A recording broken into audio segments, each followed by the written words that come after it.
Ready? Okay.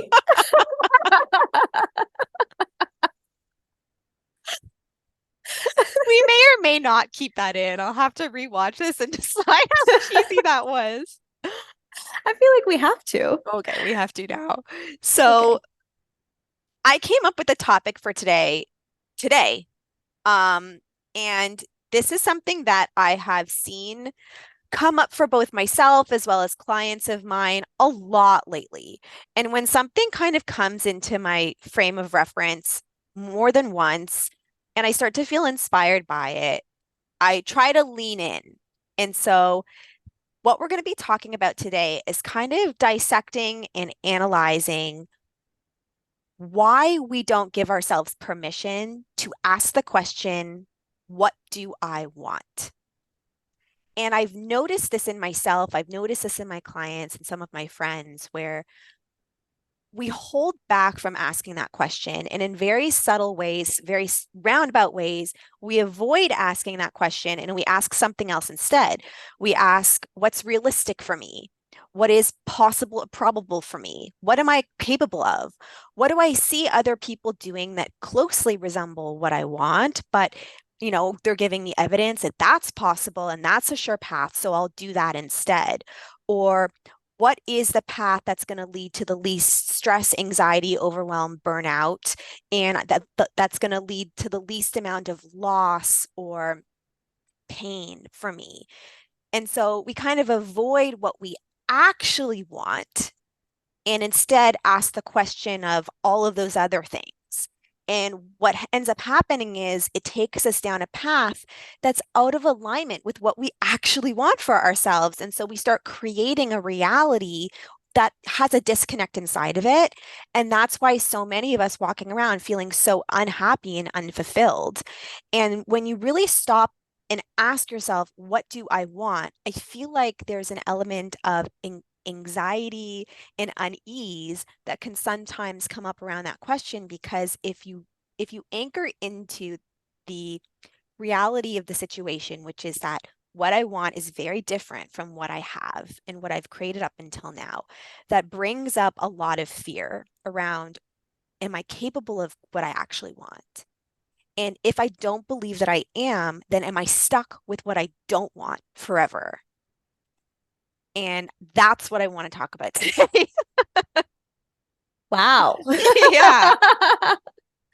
Yeah. Well, I think my first experience of really having feeling forced to question what it is that I actually want was in the beginning of my career, maybe a couple of years into my career, beginning as a personal trainer, because I had been working so hard, it felt like for so long, to try to create certain results in my career that I fully believed I wanted, which was to be basically full time as a personal trainer. I wanted to have as many clients as possible. I wanted to essentially live in the gym. I wanted to be making whatever amount of money came from that I had in my head. Number that was thrown around a lot of the time in the space was like $10,000 a month. And I'm like, I guess Six that's where I'm figures. going. Six figures. Six Exactly. figures. 10K months. Yes. 10K months. Yep.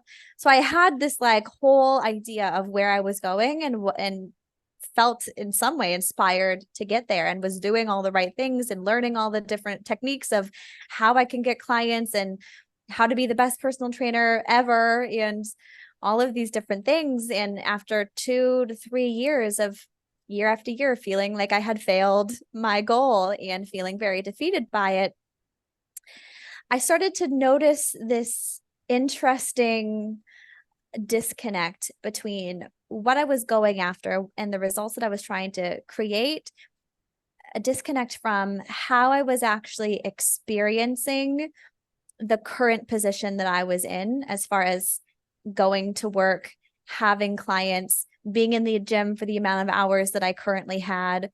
And what I was experiencing when I was really honest with myself was, in some way, shape, or form, kind of a sense of dread. Like I really would wake up in the morning and not want to go, and then have this overall sense of resentment over having to be there all day or have to wait in between clients or not getting home until really late at night and then having to wake up really, really early the next day to go to the gym. But even though there was a lot of that story playing out and this heaviness in my body, I'd say for probably a whole year, I still continued to completely pursue like, but I still want to live in the gym and work with as many clients as possible and make all of this money doing it.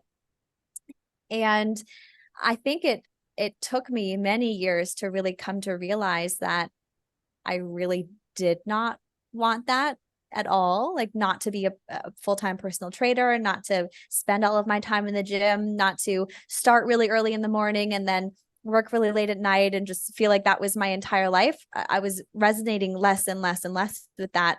And it felt like a huge threat to my anxiety, to my identity at the time, because very much so I identified as like, I'm a fitness person and I love what I do and this is my passion and I get to live my passion and it's so amazing.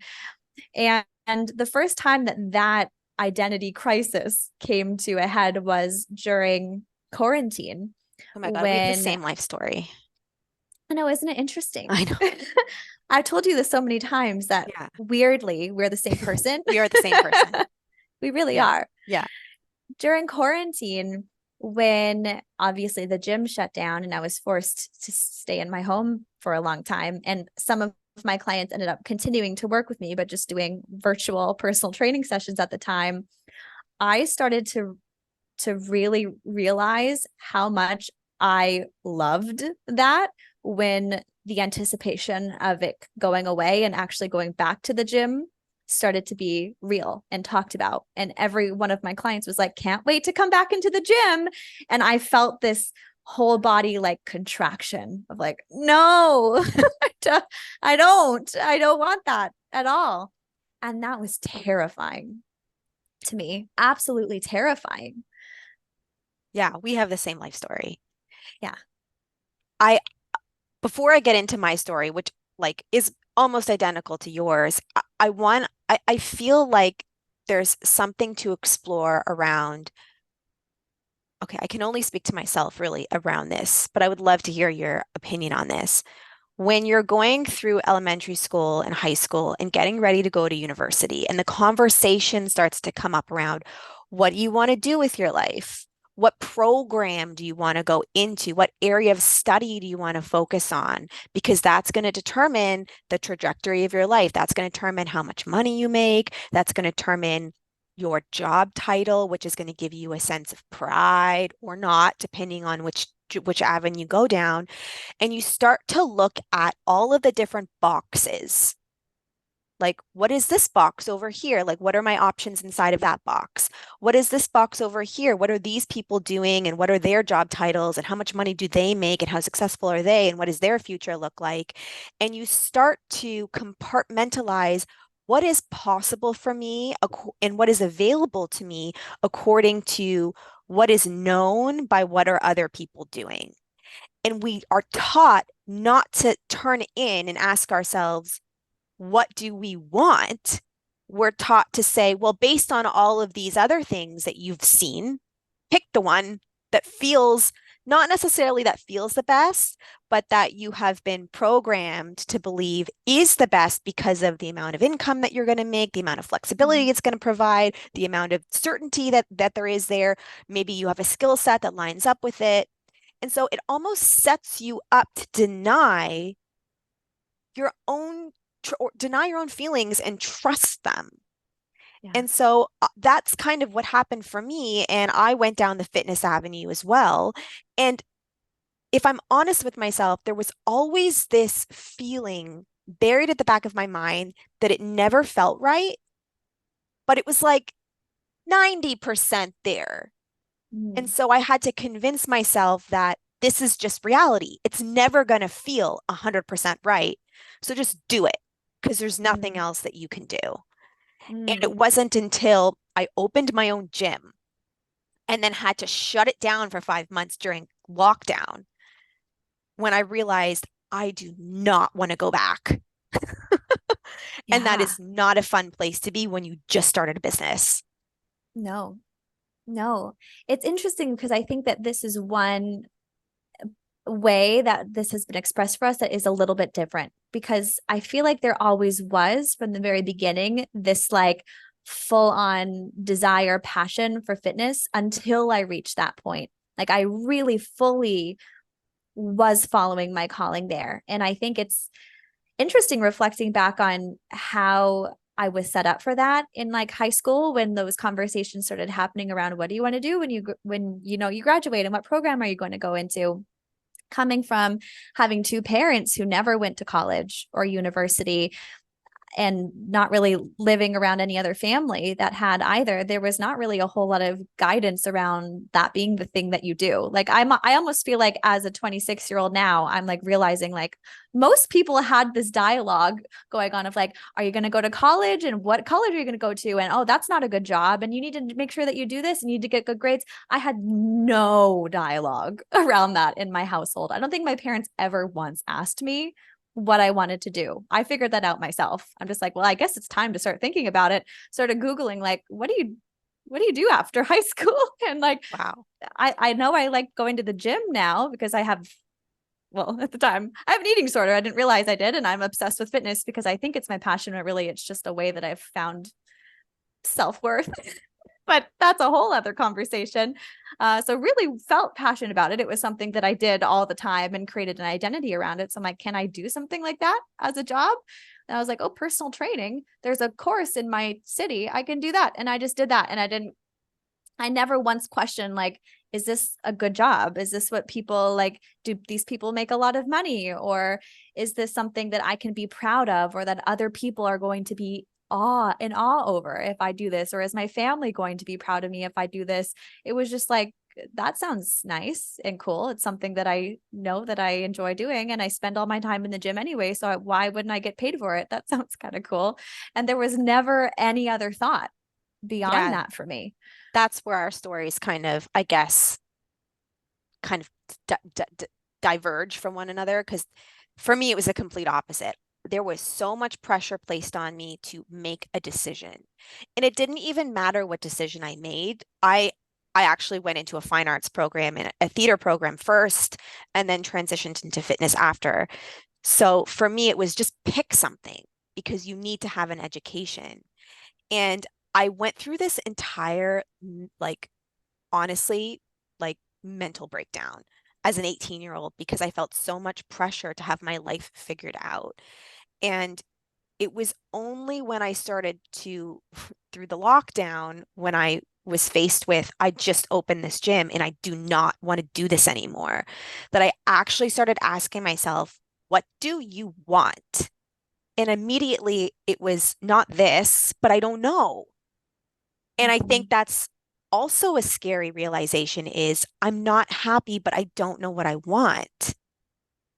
And I think that that comes from the belief system that you have to know. And like, I'm going to get emotional saying this, but like, I didn't. And I found myself here through a series of synchronicities by just continuing to say, okay, well, what feels good? Well, what felt good was working remotely. And then I was like, well, how do I do that? Oh, I can be a nutrition coach. And then I took a course on how to do that. And then I met you. And then I was like, well, this still doesn't feel good. What feels good? Oh, talking about my feelings feels good. And one thing led to another, led to another. And now I'm doing a job that you literally can't take a course on, Mhm. or that I didn't have a frame of reference for when I was in high school and being asked, what do you want to do with your life? And I just kind of stumbled into understanding what I wanted by giving myself permission to try things. But I think that Yeah. we don't do that. There's something scary No. about giving ourselves permission to play. Yeah. And I think that there's something so safe about having something to grab onto. Like for me, it was I'm a personal trainer. And as soon as I had that, it was like, okay, I'm just gonna hold on to that. And as soon as the idea of letting that go came up, it felt so disorienting, so chaotic, and so horrifying. And I went through probably my very first dark night of the soul during that time where I was like, who am I? What am I? What do I like? Like, I thought I loved this. I hate it. Like, what's Yeah. going on here? Yeah. And it was a whole process of just having to let myself be in so much fear and darkness and uncertainty and chaos to just finally find, like, okay, well, I guess I don't know what I want, but I know that this doesn't feel good now. And what does feel good, similarly to you, well, I know I want to be home more. I don't like driving. I don't like having to commute somewhere every day. I don't like getting home really late and then having to take my dog out and then having to make dinner. And then, like, by the time all of that's done, it's like, now I got to go to sleep so I can wake up early and do it all over again. Right. That felt like a trap. Really, I felt like I was just living Groundhog Day every single day. And I hated that. And I knew I hated that. So I was like, well, I know that somehow, some way, I've managed to escape that over quarantine, where I've gotten to magically stay at home and still make some money during it. So I followed that. And I told my clients I wasn't going to be going back to the gym. And that birthed a new idea of, well, I guess I could still do in-person personal training out of my house. And then that's when I created a gym out of my house. And then when that also started to not make sense anymore, that started to feel heavy. And a lot of other things happened where I realized I had to sell my house. Then it was like, well, I guess I have to figure out a way of doing everything online now. And everything just kind of unfolded easier and easier each transition, because even though it was still chaotic and scary to look into the uncertainty of, I know that this doesn't feel good anymore. So what is going to feel good? Which is really another way of asking, like, what is it that I actually want now that I'm realizing that this isn't what I want anymore? There was a little bit more trust in that there was going to be some answer or some level of certainty revealed, as long as I just followed it and took the next step that I knew was available to me, which was in letting that thing go. I love that you said trust, because I think that there is a giant element of trust here, but I think it's trust in you, right? Yes. Trust in the self, in yourself, that you're gonna figure it out and that you are capable and resourceful. And that is something through working with you that I thought about this the other day too, that that is one of the biggest realizations I had through working with you, which is that I had zero trust in myself. I was outsourcing all of my sense of self-trust into other people and their opinions and their experience and what they had to say and think, that I was so lost because I was never trusting that I knew best. I would love your experience in uncovering that for yourself, and when you see that in a client, how you help them kind of relearn that. Yeah. Yeah. My experience with coming back to self trust, it feels very intertwined with my experience with body image and disordered eating, because that was my very first memory of losing trust in myself when I was younger. And I was in pain. I was suffering. I felt miserable. I felt alone. I felt disconnected. I felt outcasted. I felt like I wasn't good enough. And in the process of trying to figure out why that was, the easiest thing to blame it on was my body. And when I was very young, I started to make the association that me eating in the way that I was eating and doing what I was doing innately without thinking about it, just like doing what I was doing being a kid, just intuitively eating or whatever, was resulting in the body that I had, which was resulting in the pain that I was in. And so that created a lack of trust in myself, because it was like, when I'm trusting myself to just do what I do innately, then bad things happen. I'm in pain. People don't like me. I'm lonely. I don't have friends. I feel like crap about myself all the time. And so the expression of that realization that I couldn't trust myself first started with food and controlling food externally with rules and different diets and forcing myself to move my body in ways that I didn't organically want to do. And that first expression of me coming back into trust with myself that was beyond just my body was that experience where I realized that I did not want to go back to the gym after quarantine happened. And there was this huge, like, in my body no to that. And then a billion reasons in my head why it should be a yes.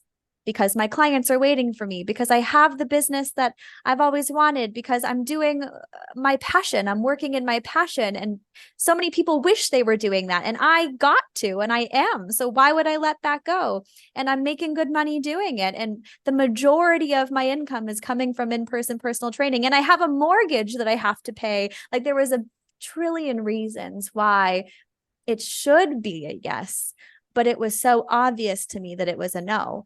And that was the first time that I really just leapt and trusted that and was like, well, I guess I'm not going back, because I can't ignore this overwhelming sense of dread that I have. And I have no idea what's on the other side of letting this go, but I feel like I almost have no choice. It really did feel like I had no choice. It didn't feel like I was actively choosing to trust myself really in that moment. It was just a whole body, like, I can't do this anymore. And maybe that's a different, unique experience to me. I don't know. It really didn't feel like I was choosing to trust myself, but it resulted in me learning that whatever that feeling is that's telling me no to this, that I can trust that, because a result of it was clarity eventually came. I ended up in a better position. Lots of things happened synchronistically also as a result of it, because as a result of me not going back to the gym, I opened up my personal training studio at home. And then 6 months later, the gym that I was previously working at closed down, which was kind of a confirmation for me of, well, I avoided a lot of stress there and my income isn't affected and I'm not having to scramble and figure out where to go now, because I I made that decision to trust that no that was in my body. And then it also set me up for a year later when I realized that I had to sell the house that I was in, um, being in a much better position to move across the country, which is what I ended up deciding to do, because the majority of my business was working from home at that point too. So there was a lot of things and a result of that. Then I ended up traveling the world and living as a digital nomad. And none of that would have happened had I not trusted that inner no that I felt. Or I don't even, trusting it even doesn't feel like a thing that I did. It felt like I followed it and then trusted it as a result of what happened. There are a few different directions I want to go with this. I also had a lot of issues with an eating disorder and using fitness and diet as a means of controlling how I felt about myself when I felt like I was so out of control in my life and nothing else was within my sense of control. And there came a and I got into powerlifting, and there came a time where it was so obvious that I hated it, but I wanted to tie a nice little bow on the end of my career. And I kept pushing myself towards this goal I had in my mind because I told myself over and over and over again, this is what I want. This is Mm. what I want. I've wanted this for so long. You just have to get it. And then you can walk away and feel really good about it. And the more I kept pushing myself towards it, the more horrible I felt. Like I kept getting injured over and over and over again. And then I used that to blame myself that I wasn't working hard enough towards what I wanted. And I feel like there might be a conversation here around the difference between a desire that comes from a sense of fear or pain and a desire that comes from a place of inspiration and excitement. And what your Yeah. experience is between the two and learning how to distinguish the difference between the two. Yeah. Can you say the two of them again, just so I can ground Sure. into Yeah, I them? know. I just threw a lot at you. I'm starting to learn, and it's a continually evolving process. So I'm speaking from a place of like being in this right now, learning to distinguish the difference between a desire that's coming from a fear of something or an Mm. insecurity and wanting to cover up the insecurity with this outcome that I Yes. want, or a desire that feels like it's coming from an inspired place that also carries fear, but Mm. it feels a little different. It does feel different. It does feel different. Yeah. I think the way that I've learned to context this in the work that I've done as specifically working as a coach in the having a healthy relationship with food, food freedom, and body image space is when we are letting go of the external rules of food and restrictive diets, etc., because we realize that it's not healthy for us or that it's always resulted in some kind of disordered expression and relationship and an effect on our lives, probably every area of our lives.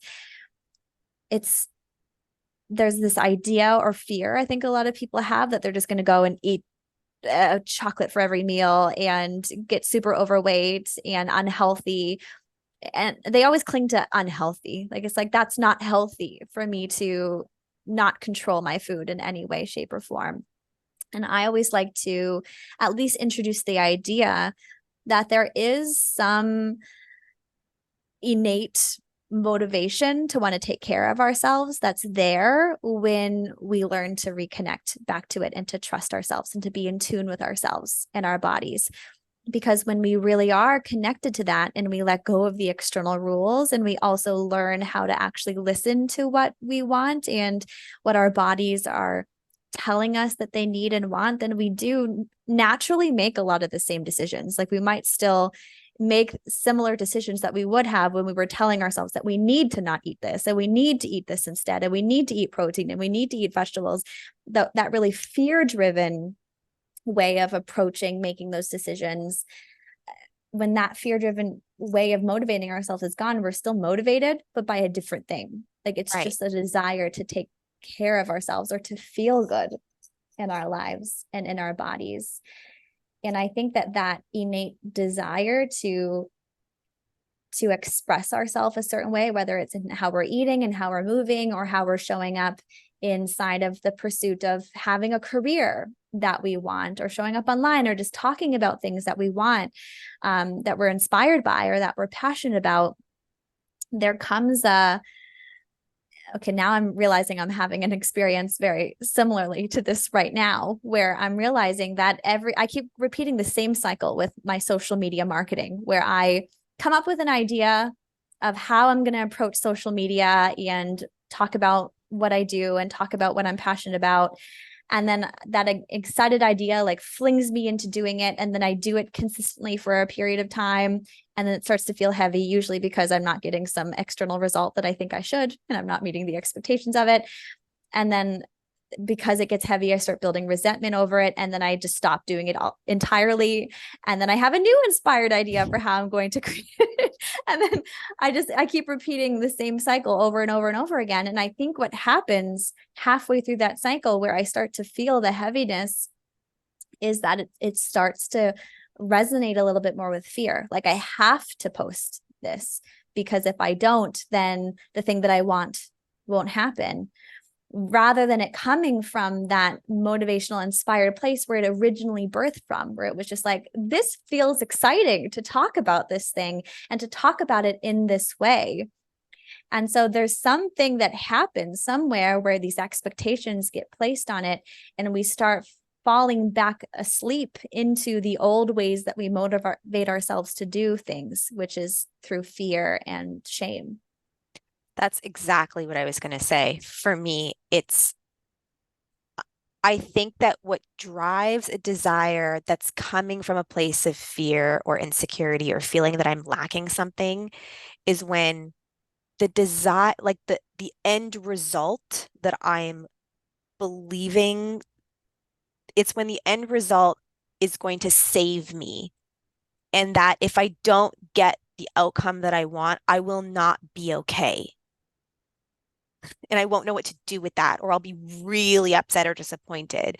Rather than when it's coming from inspiration, there's more of like an openness to it where I don't know necessarily where it's going, but the process of doing it feels really fun and exciting. Mm-hmm.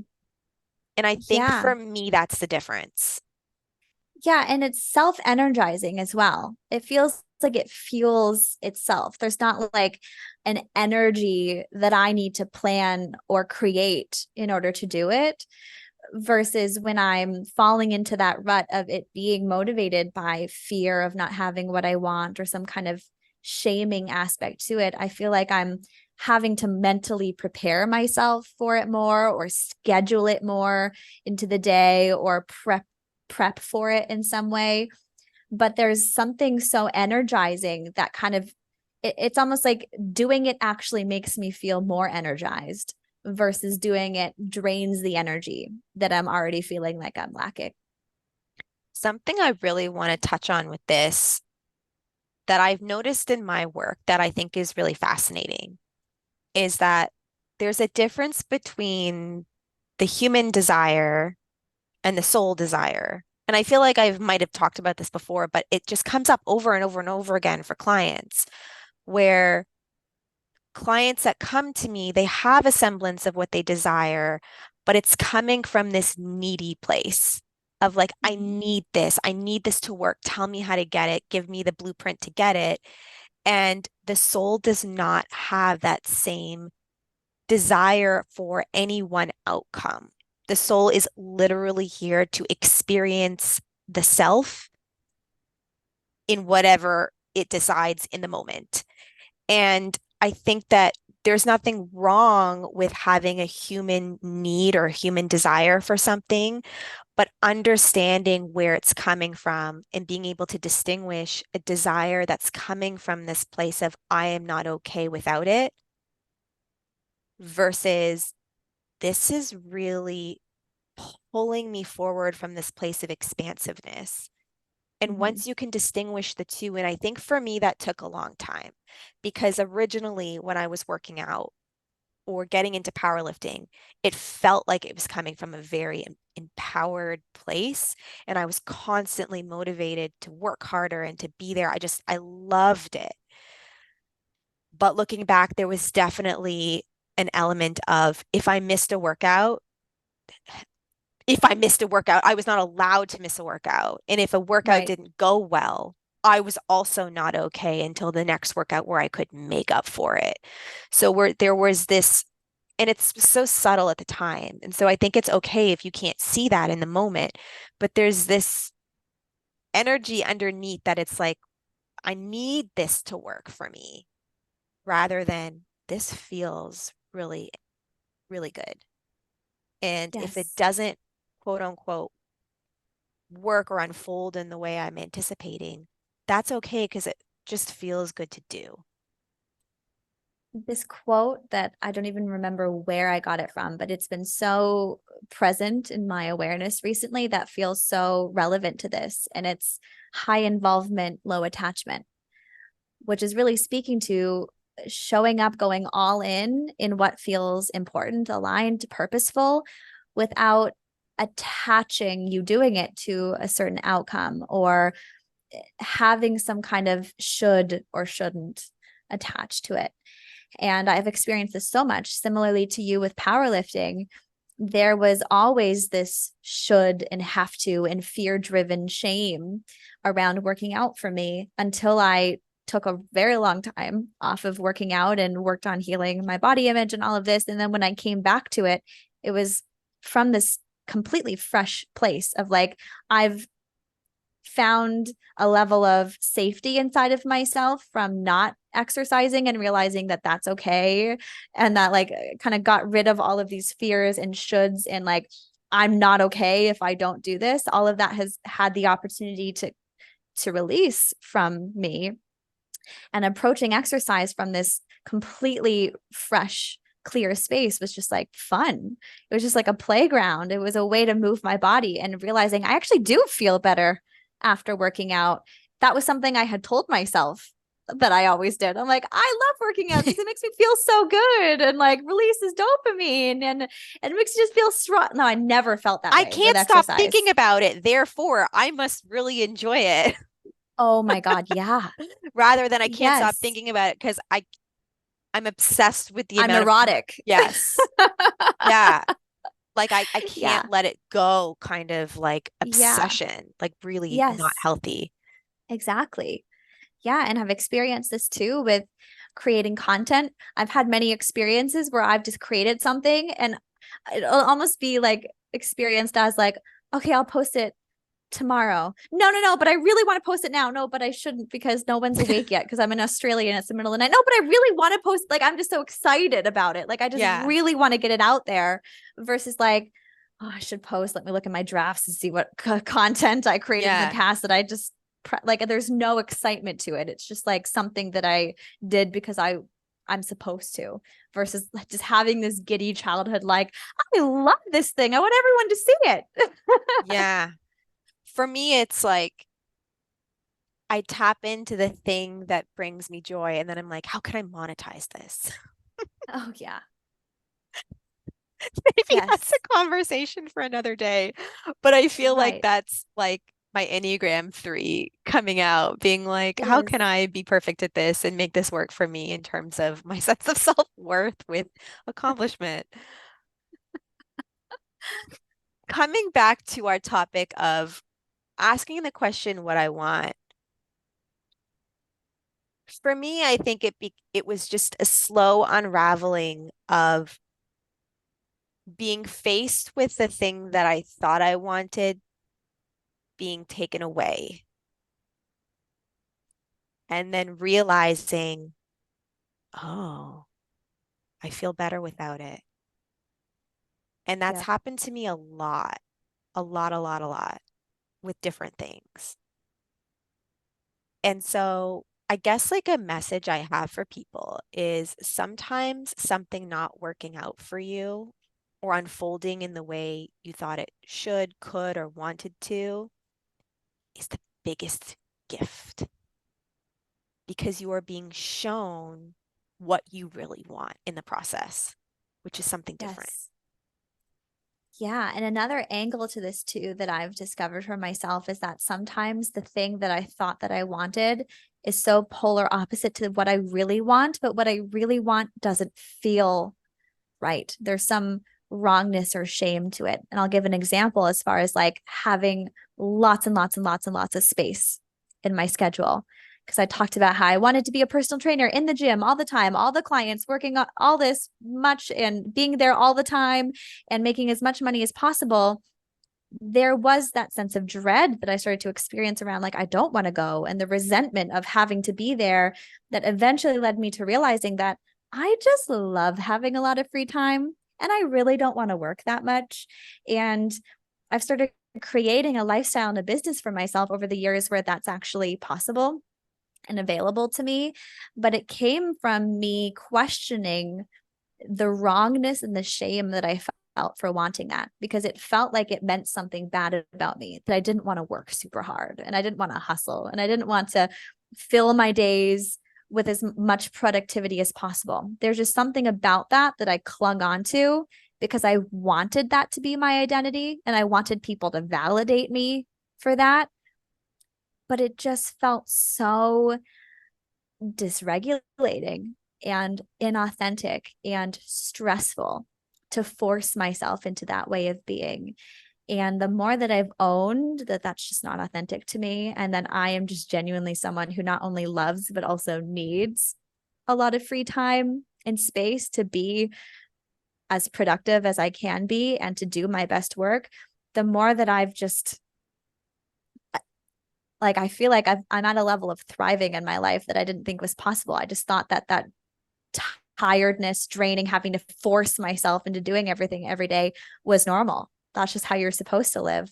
You know what's so interesting on this very topic? We are programmed to believe that productivity is a good thing. And like the more we do, the better we can feel about ourselves and our doingness and our accomplishments in the doing. My job now is literally the opposite. Channeling, there's no doing. In fact, doing takes away from the ability to channel.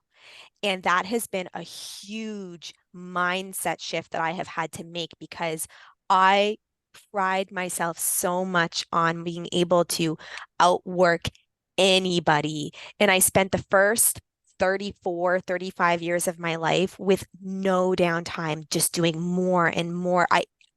As a high school student, my friends would be like, you're so busy. Like, why are you doing? I couldn't sit still. And I wanted to do all these things and fill my days with all this stuff. And it wasn't until those things were sort of removed from my life, like for example, during the pandemic, when there wasn't a lot to do, that I started doing the self-reflection work and asking myself, how do I feel? What do I want? That my life started to take a trajectory that was became more in alignment with what I actually wanted because I gave myself permission to start asking those questions. And the more space I have to be rather than do, the better I feel. Yes. And so I don't want a busy schedule full of clients like I was told I should want because 10K months. I actually don't want that. And that was a very scary realization for me to have as well. It's like, well, what do I actually want? What I want is tons of space to meditate. Yeah. And Yeah. so I think that these are like paradigm shifts that a lot of us are going through now, where the question of what do I want used to be, well, what should I want? Yeah. Or No. what makes me a more valuable person to have? Yeah. Is there anything else with this that's on your mind that you'd like to add or leave people with? Yeah. I guess to wrap it all with a bow, if someone is watching this and has realized through this conversation that they've been chasing some sort of outcome or result in their life and telling themselves that that's what they want, but realizing maybe that's not actually what they want, or maybe that there is other desires that they can feel resonance to, but they have never let themselves explore. I guess what is the worst case scenario of letting yourself explore them? And I think that I had to come to that many, many times. It's just really questioning and investigating a lot of the fear that I felt around that, because it does feel scary to really tune into what it is that we want and to shift away from the conditioned desires that we think that we want. For me, moving away from thinking that I wanted my body to look a certain way to realizing that what I really wanted was just to be at peace in my life. And that came from having to remove myself from all of the behaviors I was forcing myself to do to make my body look a certain way because I thought that that's what I wanted or needed. And that was a big identity shift. It it came with a having to confront a lot of pain and a lot of shame. But if I could go back in time and tell myself that that was the worst that I was going to have to experience by really asking myself what I wanted and leaning into it, I think it would always feel so worth it, because really what I was forcing myself into to try to have what I thought that I wanted, there was no joy in my life during that time, really. I mean, I was just a robot in my own life trying to create results that I thought that I wanted, but really, when I was honest with myself, didn't want. And so this whole process doesn't have to be a you just undo everything and you change your whole life in one day and you just stop, you quit your whole job and everything like that. No, it starts with just recognizing that there might be a disconnect between what you've been going for and trying to accomplish in your life and what it is that actually feels authentic and desirable to you. And maybe that first step is just creating the space to ask yourself that question in different ways, whether it's what is it that I really do want, or what is it about my current life that I don't like? What is it about what I've been trying to achieve that doesn't actually feel desirable to me when I'm honest with myself? There's a lot of different ways that you can ask yourself the question to start to uncover what it is that actually feels true and authentic to you. I love that. And something that I would like to add for me is if what we ultimately want anyway is a feeling. I always come back to this. It's a feeling. And the reason why you continue to do the same things that you've always done is because you believe they're going to allow you to access a feeling. And if you're recognizing that you're having trouble accessing that feeling, doing what you're currently doing, then doing something different might get you there in the way that what you're doing now isn't. And so the first question you could ask yourself is, how do I want to feel? Rather than what do I want in tangible terms, how do I want to feel? And start there and just see where that takes you. Mhm. Um, and you might be surprised that maybe it's has nothing to, there's nothing to change other than the way you're experiencing the thing that you're doing.